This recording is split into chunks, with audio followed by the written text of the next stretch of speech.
इतिहासावर बोलू काही या यूट्यूब चॅनलवर सर्वांचं स्वागत आहे. आज आपण एका खूप इंटरेस्टिंग आणि खरं तर खोलवर विचार करायला लावणाऱ्या विषयावर बोलणार आहोत. नमस्कार. आपल्याकडे आज माहिती आहे ती इतिहास संशोधक आणि अभ्यासक अमित कुमार शिंगणे यांच्या एका महत्वाच्या लेखावर आधारित इतिहास लेखन प्रवाहांचं विश्लेषण. हो, आपण या लेखाच्या आधाराने इतिहास कसा लिहिला गेला याचा प्रवास उलगडणार आहोत. अगदी बरोबर. हा विषय ना म्हणजे हिस्टोरिओग्राफी तो थोडासा किचकट वाटू शकतो सुरुवातीला. हो, पण तो खरंच खूप रंजक आहे. म्हणजे फक्त काय घडलं हे नाही, तर ते कसं सांगितलं गेलं, कोणी सांगितलं, त्यांचा दृष्टिकोन काय होता, कोणती साधनं वापरली गेली आणि त्या सगळ्यावर तत्कालीन समाजाचा विचारांचा प्रभाव कसा पडला याचा अभ्यास म्हणजे इतिहास लेखनशास्त्र. थोडक्यात इतिहासाचाच इतिहास. बरोबर. आणि आजच्या आपल्या या सविस्तर चर्चेचा उद्देश हाच आहे. अमित कुमार शिंगणे यांच्या विश्लेषणाच्या मदतीने आपण प्राचीन काळापासून आजपर्यंत इतिहास कसा लिहिला गेला, त्यातले महत्वाचे टप्पे, वेगवेगळे विचार प्रवाह हे सगळं समजून घेणार आहोत. अगदी. म्हणजे केवळ काय घडलं यापेक्षा ते आपल्याला कसं सांगितलं गेलं हे समजून घेणं का महत्वाचं आहे यावर आपण बोलूया. हाच कळीचा मुद्दा आहे. कारण घडलेली गोष्ट आणि सांगितलेली गोष्ट यात फरक असतो का? आणि असेल तर तो का असतो यातून आपल्याला भूतकाळाबरोबरच वर्तमानाकडे बघायला, स्वतःला समजून घ्यायला काही वेगळी दृष्टी मिळते का? चला शोधूया उत्तरं. उत्तम. चला तर मग सुरुवात करूया अगदी पहिल्या टप्प्यापासून, इतिहासाची संकल्पना आणि त्याची प्राचीन पायाभरणी. ठीक आहे. आपण सहसा इतिहास म्हटलं की काय आठवतं? राजे, लढाया, सनावळ्या. हो, बरोबर. पण इतिहास म्हणजे तेवढंच नाही. तो मानवी भूतकाळाचा एक चिकित्सक अभ्यास आहे. त्यात समाज, अर्थव्यवस्था, संस्कृती सगळं येतं. अगदी. आणि ही माहिती आपल्याला मिळते कुठून? तर लिखित साधनं, मौखिक परंपरा, उत्खननात सापडलेल्या वस्तू. बरोबर. पण मग इतिहासकाराचं काम फक्त हे सगळं जमा करून ठेवणं आहे का? नाही, मुळीच नाही. ते तर फक्त काय म्हणतात त्याला, डेटा कलेक्शन झालं. खरी गंमत पुढे आहे.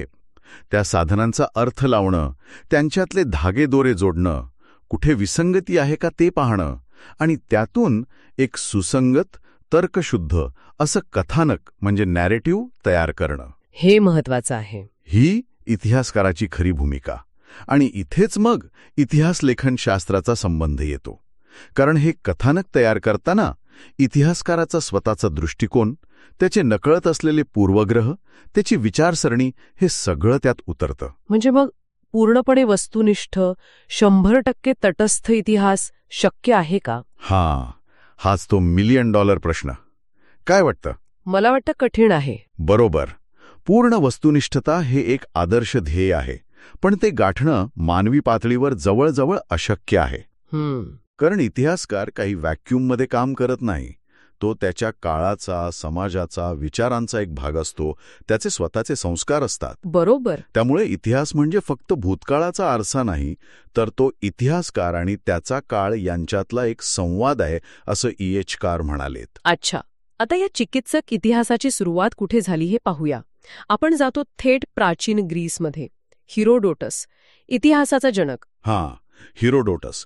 त्याचं वैशिष्ट्य काय होतं की त्याने फक्त राजे-रजवाडे किंवा लढायांपुरतं मर्यादित ठेवलं नाही स्वतःला. अच्छा. त्याने लोकांच्या चालीरीती, त्यांच्या श्रद्धा, दंतकथा, तिथली भौगोलिक परिस्थिती या सगळ्या गोष्टींचा समावेश केला. म्हणजे आवाका वाढवला. अगदी. आणि महत्वाचं म्हणजे त्याने ऐकीव माहिती आणि प्रत्यक्ष पुरावे यातला फरक ओळखायचा प्रयत्न केला. म्हणजे पौराणिक कथा वेगळ्या आणि प्रत्यक्ष घडलेल्या गोष्टी वेगळ्या हे दाखवायचा प्रयत्न केला. इतिहासाला जमिनीवर आणलं थोडं. आणि त्याच्यानंतर आला थ्युसिडिडीज. त्यांनी अजून शास्त्रशुद्धता आणली म्हणतात. हो, नक्कीच. थ्युसिडिडीजने पेलोपनेशियन युद्धाचा इतिहास लिहिला. त्याने अधिक काटेकोर आणि विश्लेषणात्मक पद्धत वापरली. विश्वसनीय माहिती, साधनांची तुलना यावर भर दिला. आणि फक्त काय घडलं हे नाही, तर ते का घडलं, त्यामागे मानवी कारणं काय होती याचा शोध घेतला.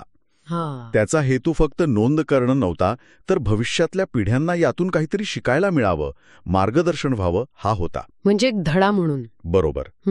यास ग्रीक रोमन परंपरेचा प्रभाव मग रोमन इतिहासकारांवरही दिसतो. जसे की लिव्ही, टॅसिटस पण त्यांचा भर राजकीय आणि लष्करी इतिहासावर जरा जास्त राहिला. बरं, आता आपण भारतात येऊया. प्राचीन भारतात काय परिस्थिती होती इतिहास लेखनाची? इथे परंपरा थोडी वेगळी होती. आपण तिला इतिहास पुराण परंपरा म्हणतो. अच्छा, म्हणजे रामायण, महाभारत, पुराणं. हो, त्यात ऐतिहासिक अंश नक्कीच आहेत, वंशावळी आहेत, घटनांचे उल्लेख आहेत, पण त्यांचा मुख्य उद्देश वेगळा होता. काय होता?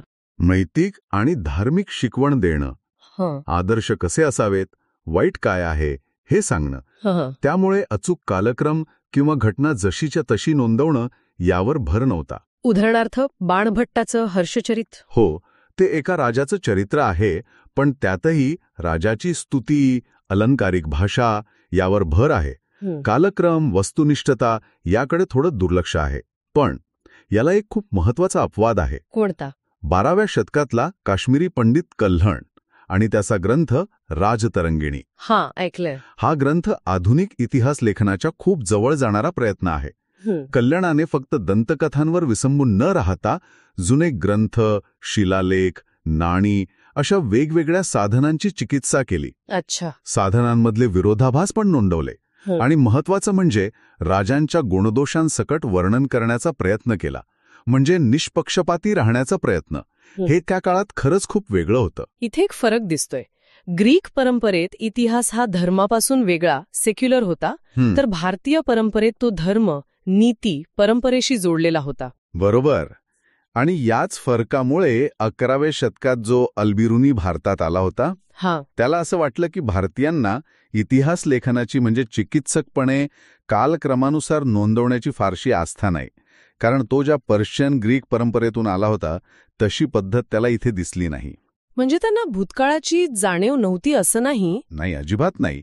पण ती व्यक्त करण्याची, नोंदवण्याची पद्धत वेगळी होती. ठीक आहे, आता आपण मध्ययुगाकडे जाऊ. दुसरा टप्पा, मध्ययुगीन दृष्टिकोन, धर्म, सत्ता आणि आख्यान. युरोपात काय झालं या काळात? मध्ययुगीन युरोपात रोमन साम्राज्यानंतर ख्रिश्चन धर्माचा आणि चर्चचा प्रभाव खूप वाढला. त्यामुळे इतिहासाकडे बघण्याची दृष्टी पण बदलली. आता इतिहास म्हणजे काय तर देवाच्या इच्छेचा आविष्कार.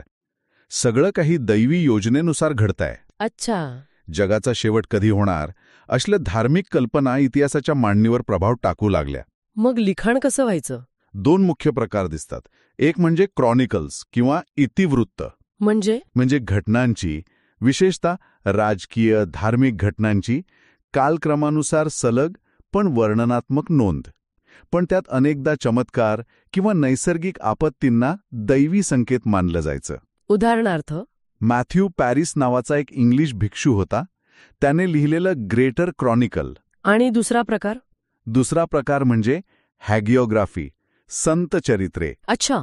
यात ऐतिहासिक तपशिलांपेक्षा संतांचे चमत्कार, त्यांची श्रद्धा, त्यांनी सोसलेले कष्ट यावर जास्त भर. उद्देश लोकांची श्रद्धा वाढवणं. ऐतिहासिक अचूकता हा मुद्दा नव्हता. बरं. आणि याच काळात भारतात काय स्थिती होती? मध्ययुगात? भारतात मध्ययुगात, विशेषतः दिल्ली सल्तनत आणि मग मुघल काळात दरबारी इतिहास लेखनाची परंपरा सुरू झाली. यावर अरबी फारसी परंपरेचा प्रभाव होता. त्याला काय म्हणायचे? तवारीख किंवा तारीख. हे लेखक बहुतेक दरबारी आश्रित असायचे. अच्छा. त्यामुळे साहजिकच त्यांच्या लेखनाचा केंद्रबिंदू कोण असणार? सुलतान किंवा बादशाह. त्यांच्या कामगिरीचं, युद्धांचं वर्णन. याचं एखादं महत्वाचं उदाहरण? जियाउद्दीन बर्णी, 14व्या शतकातला. त्याने लिहिलेलं तारीख ए फिरोजशाही. बर्नीने फक्त घटनाने सांगितल्या, तर आदर्श राज्य कसं असावं याबद्दलची स्वतःची मतं, उपदेश पण त्यात मांडलाय.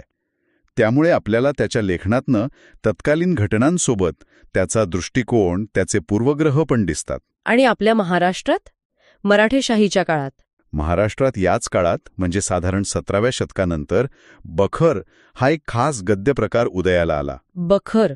खबर म्हणजे बातमी, यावरून हा शब्द आला असावा. बखरींमध्ये मुख्यत्वे शिवाजी महाराज आणि नंतरच्या मराठ्यांच्या पराक्रमांची, लढायांची वर्णनं आहेत. वीरांचं गुणगान हा महत्वाचा भाग. पण बखरी किती विश्वसनीय असतात हा प्रश्न नेहमी विचारला जातो. हो, बरोबर. हा चर्चेचा मुद्दा आहे. बऱ्याच बखरी ह्या कोणाच्या तरी सांगण्यावरून म्हणजे परप्रेरित होत्या, आश्रयदात्याला खुश करण्यासाठी लिहिल्या गेल्या असतात. म्हणजे त्या इतिहास नाहीत. त्या इतिहास आणि ललित साहित्य यांच्या सीमेवर आहेत असं म्हणता येईल, पण म्हणून त्या टाकाऊ नाहीत. अच्छा. तत्कालीन समाजाची मानसिकता, त्यांचे समज, त्यांच्या निष्ठा, भाषा समजून घ्यायला त्या खूप महत्वाच्या आहेत. उदाहरण सभासद बखर किंवा भाऊसाहेबांची बखर. इथे एक कॉमन गोष्ट दिसते. युरोपात चर्च केंद्रित लेखन आणि भारतात दरबारी लेखन. दोन्हीकडे इतिहास हा सत्तेच्या जवळ होता. अगदी बरोबर मुद्दा पकडलाय. मध्ययुगात सत्य हे अनेकदा अधिकाराशी जोडलेलं होतं. मग तो अधिकार चर्चचा असो व राजाचा. इतिहास हा फक्त भूतकाळाची नोंद नव्हता, तर तो वर्तमानातल्या सत्तेला वैधता देण्यासाठी, तिचं समर्थन करण्यासाठी पण वापरला जात होता. हे लक्षात ठेवायला हवं. यानंतर आली मोठी वैचारिक क्रांती, 18वे शतक, ज्ञानोदय चळवळ. आता तिसरा टप्पा, आधुनिक इतिहासाचा उदय आणि वैज्ञानिक दृष्टिकोन. काय परिणाम झाला या चळवळीचा? ज्ञानोदय चळवळींनी धर्माऐवजी मानवी विवेक, बरोबर, म्हणजे रिझन आणि तर्काला महत्त्व दिलं. त्यामुळे इतिहासाकडे बघण्याचा दृष्टिकोन बदलला. आता इतिहास म्हणजे दैवी इच्छा नाही, तर मानवी कृती, विचार आणि प्रगतीचा आलेख. अच्छा. वॉल्टेर सारख्या विचारवंतांनी फक्त राजे, युद्ध नाही, तर समाज, संस्कृती, सामान्य माणसाचं जीवन पण इतिहासात महत्वाचं आहे असं मांडलं. आणि मग 19व्या शतकात आला लिओपोल्ड फॉन रांके, जर्मन इतिहासकार, ज्याने इतिहासाला शास्त्र बनवायचा प्रयत्न केला. बरोबर. रांकेला आधुनिक व्यावसायिक इतिहास लेखनाचा प्रणेता म्हणतात. त्याच्यावर ऑगस्ट कॉम्तेच्या प्रत्यक्षवादाचा प्रभाव होता. म्हणजे वैज्ञानिक पद्धत, निरीक्षण यावर भर. त्याचा सिद्धांत काय होता? त्याचा प्रसिद्ध सिद्धांत होता VS आयगेंटली गेवेझन, म्हणजे जसं खरोखर घडलं होतं तसंच दाखवणं. इतिहासकाराचं काम निकाल देणं नाही, तर मूळ साधनांच्या आधारे भूतकाळ वस्तुनिष्ठपणे सादर करणं. त्याने पद्धत काय वापरली? त्याने मूळ साधनांवर, विशेषतः सरकारी दफ्तरखान्यातल्या कागदपत्रांवर म्हणजे आर्कायव्हल रिसर्चवर प्रचंड भर दिला. अच्छा. साधनांची सत्यता तपासणं, लेखकाचा दृष्टिकोन पाहणं. आणि त्याने बर्लिन विद्यापीठात हिस्टॉरिकल सेमिनार पद्धत सुरू केली, जिथे विद्यार्थी एकत्र येऊन मूळ साधनांवर चर्चा करायचे. ही पद्धत आजही वापरतात ना? हो, जगभर.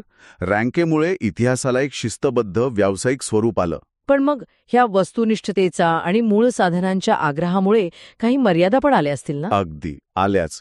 एक म्हणजे सरकारी दफ्तरखान्यातले कागदपत्रांवर जास्त भर दिल्यामुळे संशोधन तेवढ्यापुरतंच मर्यादित राहिलं. आता सरकारी कागदपत्रात कोणाच्या नोंदी असतात? राजे, प्रशासक, युद्ध, तह. म्हणजे राजकीय इतिहास झाला तो. बरोबर. रँक अप्रणित इतिहास प्रामुख्याने राजकीय इतिहास बनला. आणि मग सामान्य माणूस, शेतकरी, कामगार, स्त्रिया, दलित, आदिवासी, ज्यांच्या नोंदी सरकारी कागदात नसतात, ते इतिहासाच्या अभ्यासातून बाहेर फेकले गेले. अच्छा. हा मोठा परिणाम झाला. हो.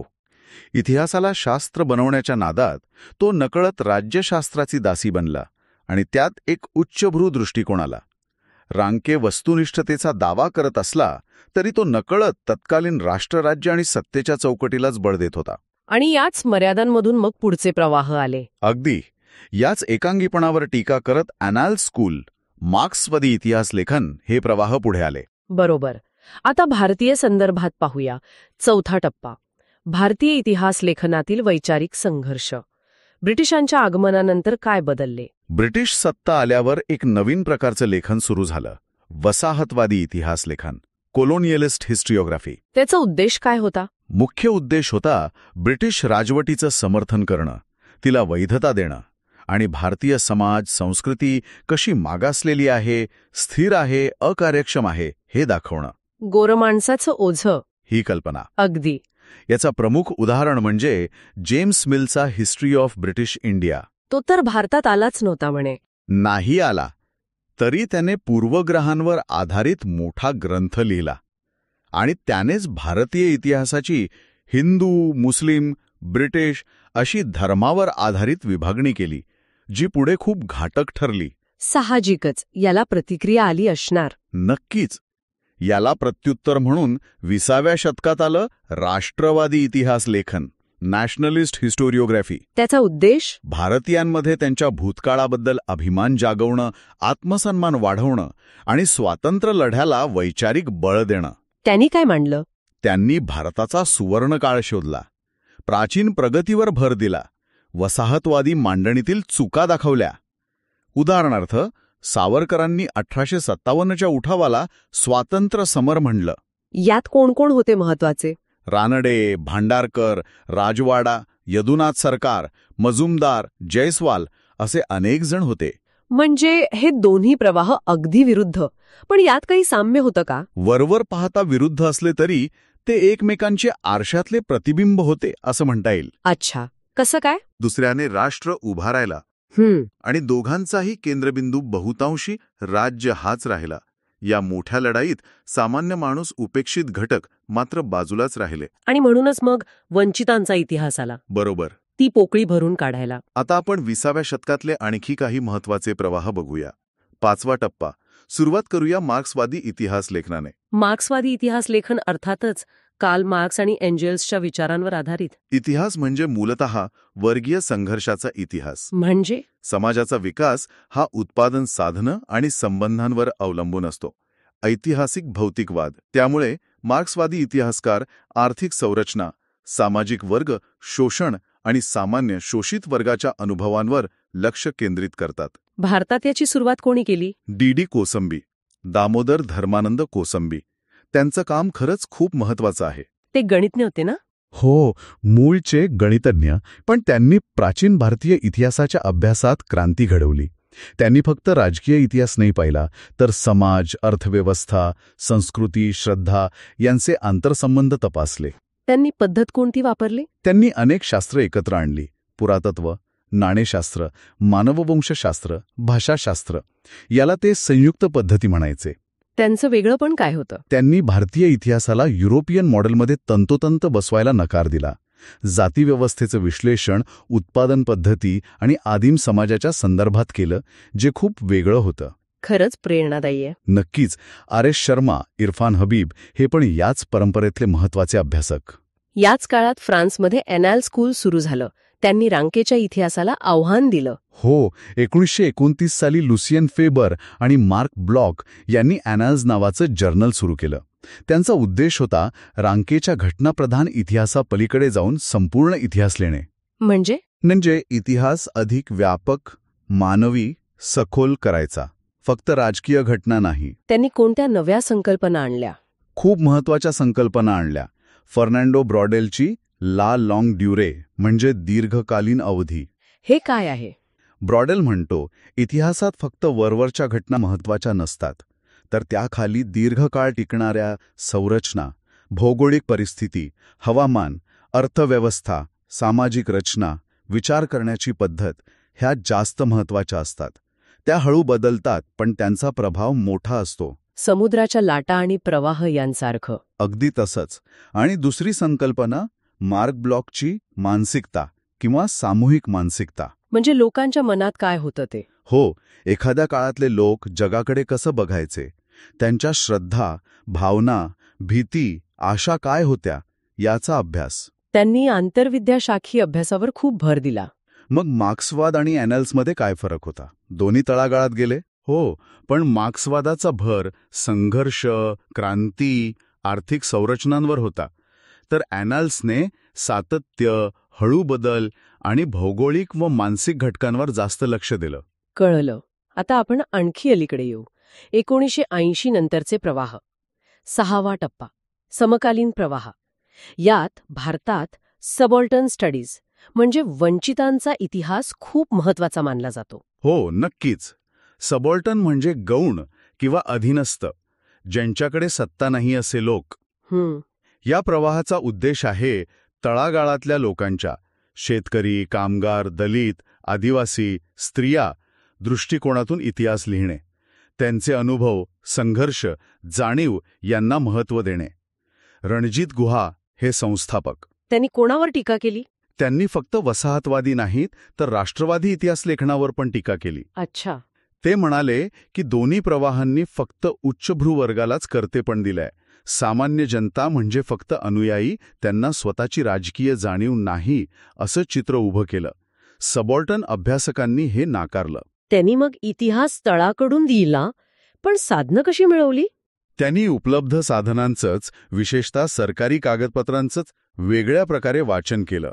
विरुद्ध वाचन, रीडिंग अगेन्स्ट द ग्रेन म्हणतात त्याला.